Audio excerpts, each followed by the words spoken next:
श्रीमद् भगवत गीता के 9वें अध्याय राज विद्या राज गुह्य योग को प्रश्नोत्तर के माध्यम से प्रारंभ करते हैं। अर्जुन ने भगवान श्री कृष्ण से पूछा कि मेरे द्वारा बीच में ही प्रश्न करने से आपने जो बातें कही उनको मैंने सुन लिया। मेरे द्वारा प्रश्न करने से पहले आप और क्या कहना चाहते थे भगवान? श्री कृष्ण ने कहा, मैं पहले विज्ञान सहित ज्ञान की बात कह रहा था, वही अत्यंत गोपनीय विज्ञान सहित ज्ञान दोष दृष्टि रहित तेरे लिए मैं फिर से कहूंगा, जिसको जानकर तू जन्म मरण रूप संसार से मुक्त हो जाएगा। अर्जुन ने पूछा, वह विज्ञान सहित ज्ञान तो बड़ा कठिन होगा। श्री कृष्ण ने कहा, नहीं नहीं, वह विज्ञान सहित ज्ञान संपूर्ण विद्याओं का राजा, संपूर्ण गोपनीयों का राजा, अति पवित्र, अति उत्तम, प्रत्यक्ष फल वाला, धर्ममय और अविनाशी है तथा करने में बहुत ही सुगम है। अर्जुन ने पूछा, तो ऐसी सुगम विद्या को सबके सब प्राप्त क्यों नहीं कर लेते? भगवान बोले, हे परंतप, मनुष्य इस ज्ञान विज्ञान रूप धर्म पर श्रद्धा विश्वास नहीं करते, इसलिए वे मुझे प्राप्त न होकर मौत रूपी संसार के मार्ग पर लौटते रहते हैं, अर्थात बार बार जन्मते मरते रहते हैं। अर्जुन के मन में प्रश्न उठा कि वह ज्ञान विज्ञान रूप विद्या क्या है भगवान? भगवान बोले, मैं अव्यक्त रूप से संपूर्ण प्राणियों में हूं और संपूर्ण प्राणी मुझ में हैं, तथा मैं संपूर्ण प्राणियों में नहीं हूं और संपूर्ण प्राणी मुझ में नहीं है। अर्थात जहां प्राणियों की स्वतंत्र सत्ता मानी जाए वहां तो सब प्राणियों में मैं हूं और सब प्राणी मुझ में हैं, परंतु जहां प्राणियों की स्वतंत्र सत्ता न मानी जाए वहां मैं प्राणियों में नहीं हूं और प्राणी मुझ में नहीं है, किंतु सब कुछ मैं ही मैं हूं वास्तव में। अर्जुन ने पूछा, पर इस संसार का उत्पादक और आधार तो कोई होगा ना?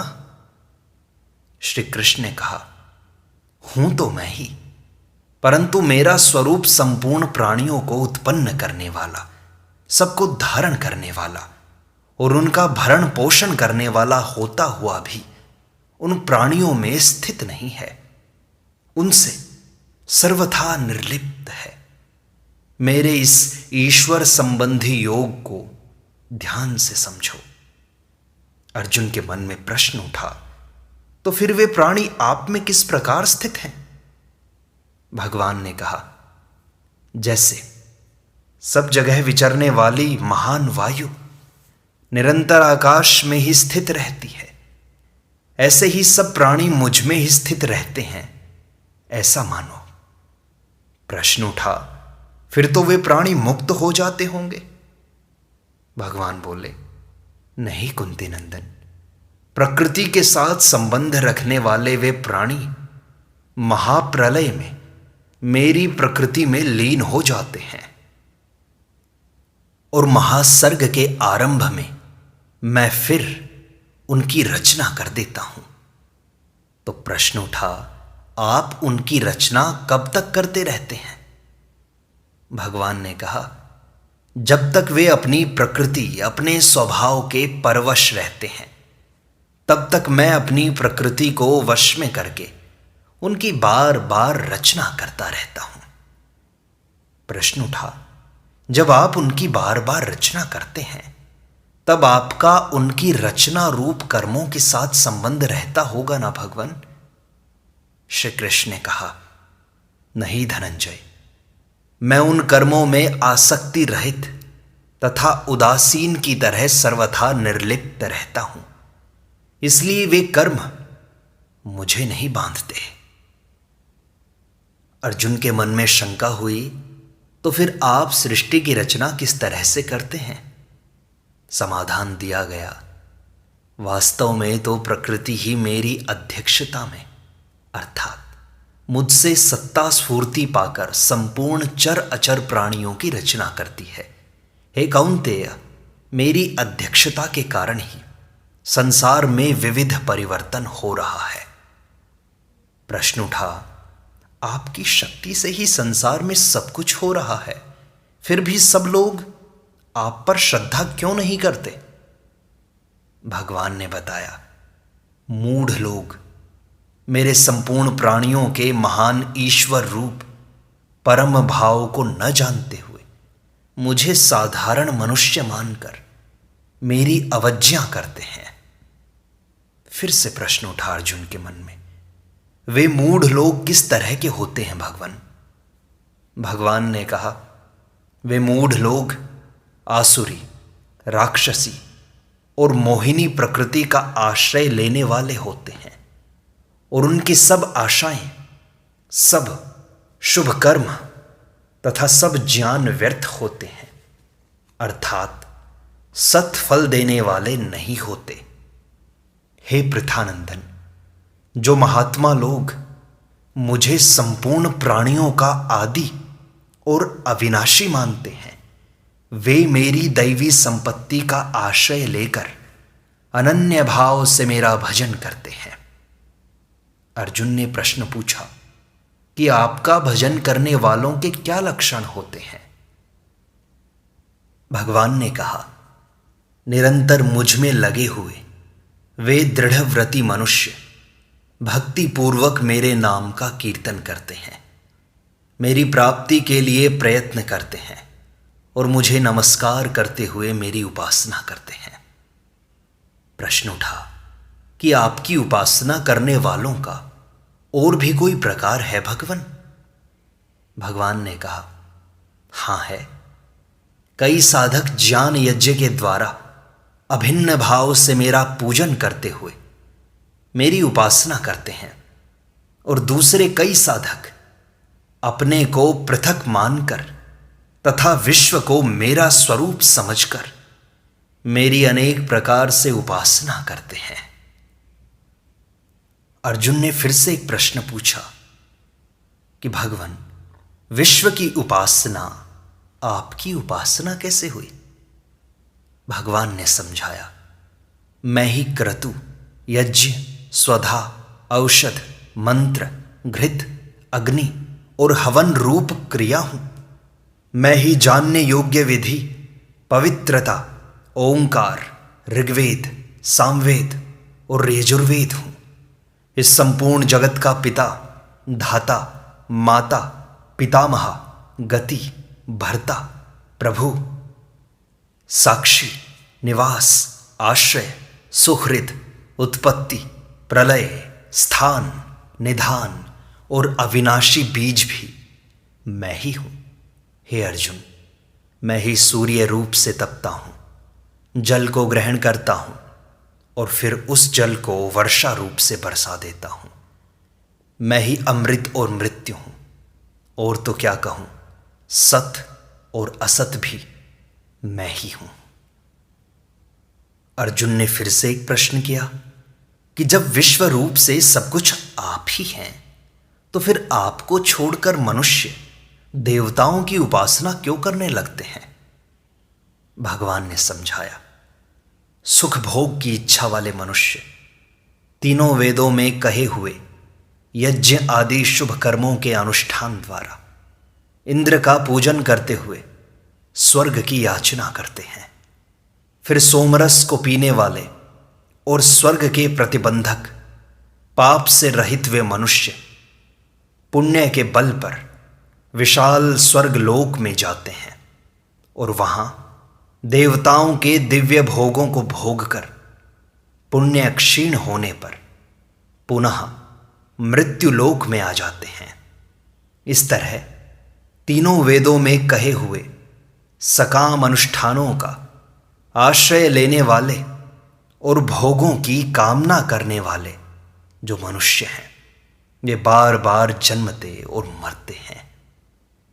अर्जुन ने प्रश्न पूछा कि यह दशा तो सकाम अनुष्ठानों का आश्रय लेने वालों की होती है, पर कोई आपका आश्रय ले तो?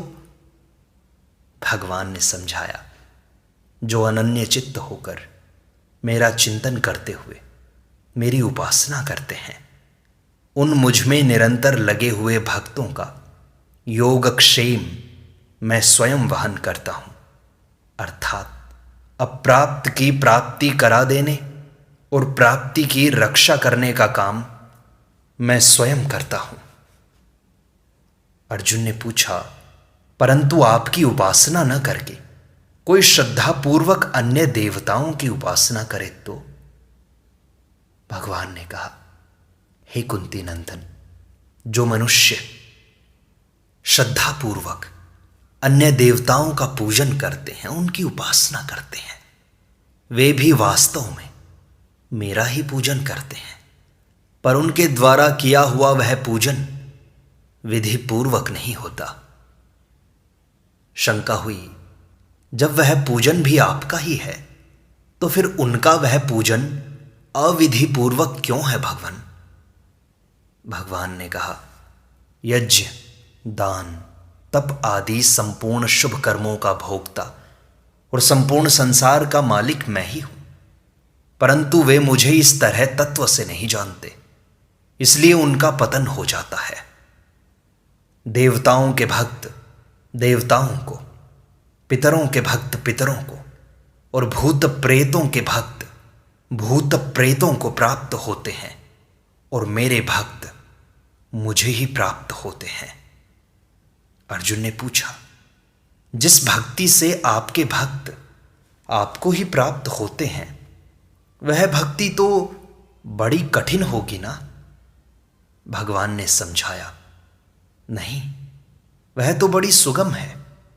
जो भक्त प्रेम से मुझे पत्र, पुष्प, फल, जल आदि अर्पण करता है, उस मुझ में तल्लीन हुए भक्त के द्वारा भक्ति पूर्वक दिए हुए उपहार को मैं स्वयं खा लेता हूं। प्रभु, मुझे क्या करना चाहिए? अर्जुन ने पूछा। भगवान ने कहा, हे कुंती पुत्र, तू जो कुछ खाता है, जो कुछ यज्ञ करता है, जो कुछ दान देता है, जो कुछ तप करता है और इसके सिवाय जो कुछ भी करता है, वह सब मेरे अर्पण कर दे। तो बंधन कारक संपूर्ण शुभ कर्मों को उनके फल से मुक्त होकर मुझे प्राप्त हो जाएगा। अर्जुन ने पूछा, जो सब कुछ आपके अर्पण कर दे, उसको तो आप बंधन से मुक्त कर दें, और जो सब कुछ आपके अर्पण न करे, वह बंधन में ही रहे। आप में इतना पक्षपात क्यों है भगवान? भगवान ने कहा, यह पक्षपात नहीं है, मैं तो संपूर्ण प्राणियों में समान हूं। मेरा न कोई द्वेषी है, न कोई प्रिय है, परंतु जो प्रेम पूर्वक मेरा भजन करते हैं, वे मुझ में और मैं उनमें विशेषता से हूं। अर्जुन ने पूछा, कोई मनुष्य दुराचारी हो तो क्या वह भी आपका भजन कर सकता है, आपका भक्त हो सकता है? भगवान ने कहा, हां, जरूर हो सकता है। अगर कोई दुराचारी से दुराचारी मनुष्य भी दूसरों का आश्रय छोड़कर मेरा भजन करता है, तो उसको साधु ही मानना चाहिए, क्योंकि उसने निश्चय बहुत अच्छा कर लिया है। अर्जुन ने पूछा, उसको केवल साधु ही मान ले क्या? भगवान ने कहा, नहीं, वह तो तत्काल धर्मात्मा महान पवित्र बन जाता है और सदा रहने वाली शांति को प्राप्त हो जाता है।